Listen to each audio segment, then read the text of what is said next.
Right left کئی جگہوں پر یہ جانور پائے جاتے ہیں، آس پاس جنگلات ہیں شہروں کے آس پاس، مگر وہ آبادیوں کی طرف نہیں آتے۔ یہ اللہ کریم ہے جس نے ان آفتوں، بلاؤں، ان مشکلوں کو ہمارے گھروں سے، ہماری سوسائٹی سے روکا ہوا ہے۔ ہم اپنے گھروں میں سکون پاتے ہیں، مگر کیا کبھی اس سکون کا شکر ادا کیا ہے؟ نبی پاک کی اس دعا کا ایک جو چھوٹا سا حصہ ہے نا، اس کو بار بار پڑھتے رہا کریں۔ الحمدللہ الذی کفانا و آوانا، مل کر پڑھ لیں، الحمدللہ الذی کفانا و آوانا۔ اس کا معنی کیا ہے؟ تمام تعریفیں اس اللہ کے لیے ہیں جس نے ہماری ضروریات پوری فرمائی اور ہمیں ٹھکانہ عطا فرمایا۔ ہم اللہ سے دعا کرتے ہیں، اللہ ہمیں اپنے گھر میں اور برکت نصیب فرما، ہمارے گھر میں ہماری حفاظت فرما، ہمارے گھر والوں پر رحمت کی نظر فرما۔ اے اللہ دنیا میں ٹھکانہ دیا ہے، جنت میں بھی ٹھکانہ عطا فرما۔ شکر ادا کرو گے نا، کہتے ہیں نا لَإِن شَكَرْتُمْ لَأَزِيدَنَّكُمْ، تم میرا شکر ادا کرو گے میں تمہیں اور عطا کروں گا۔ جو بڑے بڑے گھروں میں رہ کر بھی کچھ لوگ ناشکرے ہیں اور کچھ چھوٹے سے بستر پر سو کر بھی اللہ کا شکر ادا کر رہے ہیں۔ کمال تو یہ ہے نا کہ شکر زبان پر ہو، شکوہ نہیں ہونا چاہیے۔ لیکن میرے پیارے اسلامی بھائیوں، اب جو ٹاپک ہے ایکچولی کہ گھر کے اندر کا ماحول یہ کتنا ضروری ہے، اچھا ہونا، نیک ماحول ہونا۔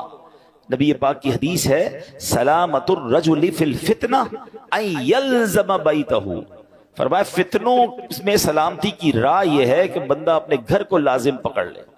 ایک بار نبی پاک علیہ الصلوۃ والسلام نے فتنوں کا ذکر کیا تو حضرت عقبہ بن عامر رضی اللہ تعالیٰ عنہ نے پوچھا یا رسول اللہ صلی اللہ علیہ وسلم، اس وقت نجات کیسے ہوگی جب فتنوں کا دور آ جائے گا، قیامت کے قریب فتنوں کا دور ہوگا؟ تو نبی پاک نے ایک فارمولہ دیا، آقا نے فرمایا املک علیک لسانک، جب فتنے پھیل جائیں تو تین کام کرنا، ٹھیک ہے؟ اپنی زبان کو اپنے قابو میں رکھو، وَلْيَسَعْكَ بَيْتُكَ، تمہارا گھر تمہیں کافی ہو، زیادہ باہر نہ نکلو، گھر کے اندر وقت گزارو۔ پھر فرمایا وَبْكِ عَلَىٰ خَطِيئَتِكَ، اپنی خطاؤں پر آنسو بہاتے رہو۔ فتنوں کا دور ہو تو اپنی زبان قابو میں رکھنی ہے، اپنے گناہوں پر رو رو کر معافی مانگتے رہیں اور اپنے گھر میں رہیں۔ اچھا یہ تو حدیث پاک ہے۔ اب علماء فرماتے ہیں کہ یہ شاید ہمارے معاشرے کے لحاظ سے یہ حدیث اس طرح امپلیمنٹ نہیں ہو پاتی، کیونکہ آج کئی لوگوں کے گھروں کا ماحول ایسا ہے کہ بندہ باہر رہے تو شاید فتنوں سے بچا رہے، گھر کے اندر لڑائی ہے، جھگڑے ہیں، امن و سکون نہیں ہے، گھر میں پہنچتے ہی دروازہ بند کر کے انسان وہ گناہ کر رہا ہے کہ جو باہر نہیں کرتا، باہر پورا دن بعض اوقات کام کاج میں بیزی ہے تو ان گناہوں کا موقع نہیں مل رہا، مگر گھر کے اندر جا کر جب اپنے روم میں ہے تو اب جناب اس کو وہ کچھ کرنے کا موقع مل رہا ہے جو اللہ کو ناراض کرنے والا کام ہے۔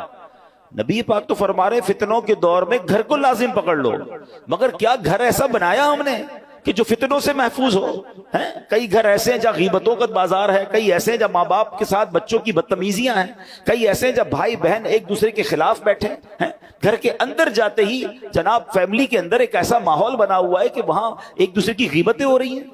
نہیں، گھر تو فتنوں سے بچنے کی جگہ تھی، گھر تو سکون کی جگہ تھی، گھر تو ایسا ہونا چاہیے کہ گھر میں جائے تو بندہ سوچے میں رحمت والی جگہ پر آ گیا ہوں۔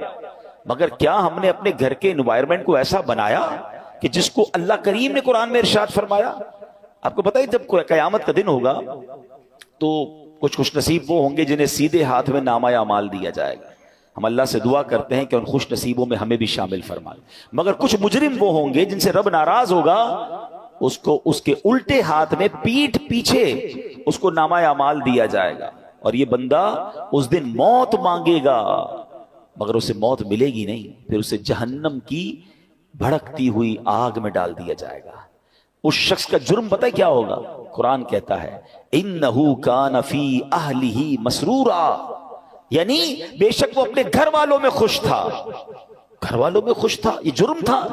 اس کی تفسیر میں علماء نے فرمایا کہ اپنے گھر والوں کے ساتھ گھر کے اندر خواہشوں، شہوتوں، غرور و تکبر میں مبتلا رہتا تھا، گھریلو خوشیوں میں ایسا مگن تھا کہ آخرت کو بھول چکا تھا، لہٰذا نہ خود اس نے اچھے عمل کیے نہ گھر والوں کو اچھے اعمال کی ترغیب دلائی، یوں ہی گناہوں میں مصروف رہ کر موت کے گھاٹ اتر گیا۔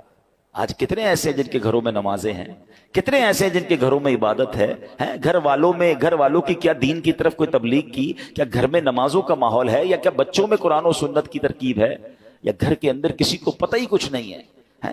اب بھی ایسے کئی گھر ہیں جن کے گھروں میں اسلامی تہوار آتا ہے تب بھی بچوں کو، فیملی کو پتہ نہیں ہوتا، کیونکہ وہ اپنی زندگی میں مگن ہے۔ اور جو گھر کا سربراہ ہے اس کو بھی اس کی فکر نہیں ہے. میں آپ کو ایک مسلمان گھرانے کا واقعہ بتاتا ہوں, پاکستان کا تو نہیں ہے لیکن انفارچونیٹلی جتنا تیزی سے ہمارے وطن میں ماڈرنزم اور دین سے دوری والا ماحول بنتا جا رہا ہے اور گھر کے بڑوں کو فکر بھی نہیں ہے, یہ دور نہیں دن آپ پاکستان میں بھی یہ دیکھیں. یو کے کا واقعہ, ایک بھائی ٹریول پر گیا, والد کی طبیعت خراب تھی تو واپس آیا, تو کچھ دنوں بعد واپس آیا, والد صاحب گھر میں نہیں تھے, چھوٹا بھائی تھا جو اپنی گیمز میں اور اپنے موبائل میں کمپیوٹر میں, جو آج کا ایک نوجوان کا سٹائل ہے کہ لگا رہتا تھا. تو کہا والد صاحب کہاں ہیں؟ کہا والد صاحب کی تو ڈیتھ ہو گئی تھی. تو کہا مجھے انفارم کیوں نہیں کیا؟ کہا آپ بزنس ٹرپ پہ تھے. میں نے کہا کیا ضرورت ہے ڈسٹرب کرنے کی, فیونرل کرنا تھا, ان کا آخری رسومات ادا کرنی تھی, میں نے کر دی. تو کہا تم نے کیسے آخری رسومات ادا کی؟ جنازہ کدھر ہوا؟ کون سے قبرستان میں دفنایا؟ تو کہا جنازہ بھی کرنا ہوتا ہے. میں تو گوگل پہ گیا, سرچ کیا کہ فیونرل کیسے ہوتا ہے, کسی کا ڈیتھ ہو جائے تو what we have to do. تو گوگل نے مجھے 4-5 آپشن دیے, میں نے سب سے سستا والا جو آپشن تھا ان پر کال کیا, وہ آئے اور ابو کو لے گئے, بس فنش. تو اس نے کہا یہ تم نے کیا کیا؟ آپ کو پتہ کیا ہوا اس مسلمان والد کے ساتھ؟ جب سرچ کیا کہ کس فیونرل والے کو دیا ہے, تو جو سب سے سستا آپشن تھا کہ وہ میتوں کو آگ لگایا کرتے تھے. اس نے یہ نہیں, اس کو یہ پتا بھی نہیں تھا کہ جنازہ کچھ ہوتا ہے, اس کو یہ نہیں پتا تھا غسل میت ہوتا ہے, اس کو یہ نہیں پتا تھا کہ جناب قبرستان میں دفن کیا جاتا ہے. میں مسلمان گھرانے کی آپ کو واقعہ سنا رہا ہوں جو میں نے خود جا کر سنا ہے. اب مجھے بتاؤ, اس بچے کا قصور تو تھا مگر کیا والد کا قصور نہیں تھا؟ اس کا مطلب والد کسی جنازے میں بیٹے کو لے کر نہیں گیا ہوگا. اس والد نے موت اور قبرستان کے بارے میں, تدفین اور غسل کے بارے میں نہیں بتایا ہوگا. ہر چیز بچوں کو دلا دی مگر نہ سکھایا تو دین نہ سکھایا. میں اور آپ دنیا سے جانے والے ہیں, ہم سب نے مرنا ہے, اور اس والد کی قسمت کتنی پیاری ہوگی کہ اس کے مرنے کے بعد اس کی اولاد اس کے لیے دعائے مغفرت کرے, اس کے لیے ایصال ثواب کرے. مگر یہ سکھائیں گے تو کریں گے نا. ہمارے بچے تو زندگی میں ہمارے سامنے نماز نہیں پڑھ رہے, ہمیں ٹینشن نہیں ہے. میں سچ بتاؤں آپ کو, زندگی میں کچھ کر سکیں یا نہ کر سکیں, اپنے بچوں کو کسی طرح 5 وقت کا نمازی بنا جائیے گا. پہلے تو خود بننا پڑے گا نا اس کے لیے. والد وہ بچہ دیکھتا ہے ابو رمضان میں نمازیں پڑھتے ہیں, اس کے بعد تو میرے والد بھی جمعے کی پڑھ لے تو بڑی بات ہے. تو بچے کو بھی آپ ایکچولی ہم اپنے بچوں کو پریکٹیکلی پریکٹس کرا رہے ہیں کہ بیٹا نماز تو جمعے کی پڑھنی ہوتی ہے, باقی ضروری نہیں ہے. تو آپ سوچیں ہم خود تو دین سے دور کر رہے ہیں, ہم نے گھر میں کون سا ماحول بنایا ہے. ورنہ یقین کریں خوش نصیب ہے وہ والد, اگر اس کی اولاد نمازی بن جائے نا, تو آپ کہیں نہ کہیں کہ بیٹا مرنے کے بعد دعا کرنا, وہ دن میں 5 بار با وضو ہو کر قبلہ رو بیٹھ کر التحیات کے عالم میں کئی بار کیا کہے گا, ربنا اغفر لی ولوالدی وللمؤمنین یوم یقوم الحساب. ہائے اور کیا چاہیے اس والد کو قبر میں کہ فجر ہو تو اس کا بیٹا, اس کی بیٹی, اس کے بچے دعا کر رہے ہیں, اے اللہ میرے ماں باپ کو بخش دے. ظہر میں دعا کر رہے ہیں, عصر میں دعا کر رہے ہیں, مگر گھر میں نمازوں کا ماحول ہی نہیں ہے. عید کی نماز پڑھ لی تو پڑھ لی, اب تو جمعے کی نماز بھی لوگوں کی سنا ہے قضا ہونے لگ گئی. Nobody have tension, اپنے لیے بھی ٹینشن نہیں ہے, بچوں کے لیے بھی نہیں ہے. قرآن کی یہ آیت پکار کر کہہ رہی ہے کہ گھر بناؤ اور اس گھر میں نمازوں کا اہتمام کرو. خدا را اپنے گھر کے ماحول پر توجہ دیجیے. یہ سرمایہ ہے, یہ اولاد, یہ فیملی, یہ گھر, یہ ہمارا پھل ہے. اگر گھر میں قرآن و حدیث اور نمازوں کا معاملہ ہوگا تو سبحان اللہ. اے میرے پیارے اسلامی بھائیوں, قرآن نے کیا کہا کہ مصر میں اپنی قوم کے لیے مکانات بناؤ. ناٹ اونلی مکانات, ڈیفینس میں گھر ہونا چاہیے, فلاں سوسائٹی میں گھر ہونا چاہیے. یہاں تک تو ہماری پلاننگ ہے کہ گھر اچھا ہو, بیوٹیفل سوسائٹی میں ہو. آگے قرآن کہتا ہے وَجْعَلُوا بُيُوتَكُمْ, اور اپنے گھروں کو نماز کی جگہ بناؤ اور نماز قائم رکھو. اور جو یہ کرتا ہے اس کو کیا ملے گا؟ وَبَشِّرِ الْمُؤْمِنِينَ, قرآن کہتا ہے مسلمانوں کو خوشخبری سناؤ.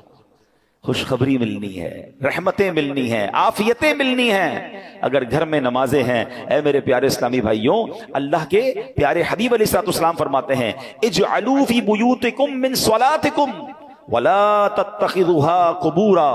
فرمایا کچھ نماز گھر میں بھی پڑھا کرو, گھروں کو قبرستان نہ بنا دو. اس کا مطلب بیوٹیفل ہاؤس ہے, ایکسٹرا ایمبیانس ہے, شاندار فرنیچر ہے, سب کچھ ہے میرے اور آپ کے گھر میں, سٹینڈ بائی جنریٹرز ہیں. اور اگر نماز نہیں ہے نا تو وہ گھر قبرستان ہے. ہم سمجھ رہے اتنا لگزری گھر کو قبرستان. نبی پاک فرما رہے ہیں کہ گھر میں نمازیں پڑھو, یہ مردوں کے لیے تو یہی حکم ہوگا کہ مسجد میں آ کے پڑھیں، مگر کچھ نوافل گھر میں بھی پڑھیں، کبھی شراک چاش پڑھیں، کبھی تہجد پڑھیں، کبھی دیگر نماز کے نوافل پڑھیں، مگر خواتین گھر کی، بچے، یعنی گھر میں اللہ کرے ایسا ماحول ہو کہ جب نمازوں کا وقت آئے تو ایک کمرے سے تلاوت کی آواز آ رہی ہو، کہیں سے نمازوں کی پتہ چل رہا ہو۔ ماشاءاللہ کتنے خوش نصیب ہیں وہ لوگ جو گھر جاتے ہو تو گھر والے نمازیں پڑھ رہے ہیں۔ اے میرے پیارے اسلامی بھائیوں، ایک اور جگہ پیارے آقا فرماتے ہیں اقربوا بیوتکم ببعد صلاتکم، یعنی کچھ نمازوں کے ذریعے اپنے گھروں کی عزت بڑھاؤ۔ آپ چاہتے ہیں نا گھر کی عزت بڑھے، اے ہے جس گھر میں نمازیں ہوتی ہیں نبی پاک نے فرما دیا تو حق ہے اس گھر کی پورے محلے میں عزت ہو جائے گی۔ آج بھی دیکھیں علماء کے گھر، امام صاحبان کے گھر لوگ دعا کروانے آتے ہیں، گھر میں نمازیں ہو رہی ہیں نا، عبادت ہو رہی ہے، اللہ اس گھر کو ممتاز کر دیتا ہے۔ ہم سمجھتے ہیں ایکسٹرا لائٹ لگاؤں گا، ذرا خوبصورت ایلیویشن کروں گا، ذرا ہٹ کے ڈیزائننگ کروں گا تو وہ سب سے مشہور ہو جائے گا۔ نہیں، عزت دینے والا رب ہے، اور اللہ کے سب سے معزز بندے ہیں، اللہ کی مخلوق میں سب سے بڑھ کر عزت والے کون ہیں؟ ہمارے آقا علیہ الصلوۃ والسلام ہے۔ وہ فرما رہے ہیں کہ کچھ نمازوں کے ذریعے اپنے گھروں کی عزت بڑھاؤ۔ نماز کے بارے میں ایک اور حدیث سنو، الصلاۃ عماد الدین، نماز دین کا ستون ہے۔ مجھے بتائیں نا، ہمارے گھر کے پلر نکال دیں تو گھر تو گر جانا ہے نا، یہ تو ایمان کا پلر ہے، مگر اس کی فکر نہیں ہے۔ تو اے میرے پیارے اسلامی بھائیوں، ہمیں اپنے گھروں کے ماحول کو اچھا کرنا ہے، اپنے بچوں کی تربیت کی فکر کیجیے، انہیں وقت دیجیے۔ آج کل جو ماحول ہے، میں اشارہ کر کے گزر جاؤں گا، ہر تھوڑے دنوں بعد آپ کو سوشل میڈیا پر نیوزز مل رہی ہیں، الیکٹرانک پرنٹ میڈیا میں نیوز ملتی ہیں کہ فلاں بچے نے فلاں کام کر دیا، فلاں نے فلاں کو قتل کر دیا، فلاں نے فلاں کو جلا دیا، فلاں اسکینڈل میں پکڑا گیا، فلاں جناب منشیات میں معاملات میں آ گیا، فلاں ڈرگز کا کام کر رہا ہے، فلاں کمپیوٹر پہ بیٹھ کے کیا کچھ کر رہا ہے، اسکیمز کر رہا ہے۔ یہ ہمارے علاقے میں، ہمارے شہروں میں، ہمارے ملکوں میں ہو رہا ہے نا۔ ہم کیوں انتظار کر رہے ہیں کہ یہ آگ میرے گھر میں جب آئے گی پھر غور کروں گا؟ اس سے اندازہ کیجئے، یہ سمٹمز ہوتے ہیں، یہ اشارے ہوتے ہیں کہ معاشرہ کدھر جا رہا ہے۔ ماں باپ کو فکر نہیں کہ بچے گھر میں کیا کر رہے ہیں۔ اتنی دوری مت رکھیں اپنی فیملی کے ساتھ۔ یاد رکھیے، کوئی بڑا ڈیزاسٹر ہو اس سے پہلے آنکھیں کھولیے نا۔ ہماری بچی کہاں جا رہی ہے، ہمارا بیٹا کہاں جا رہا ہے، وہ کس سے مل رہا ہے، کوئی فکر نہیں ہے۔ وہ کہتے ہیں نا اپنے بچوں کے تم دوست بن جاؤ اس سے پہلے کہ کوئی ایسا دوست بن جائے جو اس کی آخرت اور دین اور دنیا سب برباد کر دے۔ بہت برا حال ہے، پلیز تھوڑا وقت دیجیے۔ اچھی تربیت، یہ تربیت نہیں ہے کہ آپ بھی نماز قضا کر رہے ہیں اور بچے بھی نماز قضا کر رہے ہیں۔ آپ بھی نمازی بنیں، ہم بھی نیک بنیں، آپ بھی ماشاءاللہ تلاوت کی طرف آئیں، بچوں کو ایسے پروگرامز میں لے کر آئیں، بیانات میں لے کر آئیں، مدنی چینل گھر پہ بیٹھ کے دکھائیں۔ ہم آپ کی سپورٹ چاہتے ہیں، اور یہ کیوں چاہتے ہیں؟ تاکہ مسلمانوں کے گھر جنتی گھرانے بنے نا۔ اب آخر میں ایک دعا سن لیجئے، آمین بھی کہیے گا، ہو سکے تو یاد کر لیں، ہو سکے تو ہر نماز کے بعد یہ دعا کریں، اللہم ربنا ہب لنا من ازواجنا وذریاتنا قرۃ اعین واجعلنا للمتقین اماما۔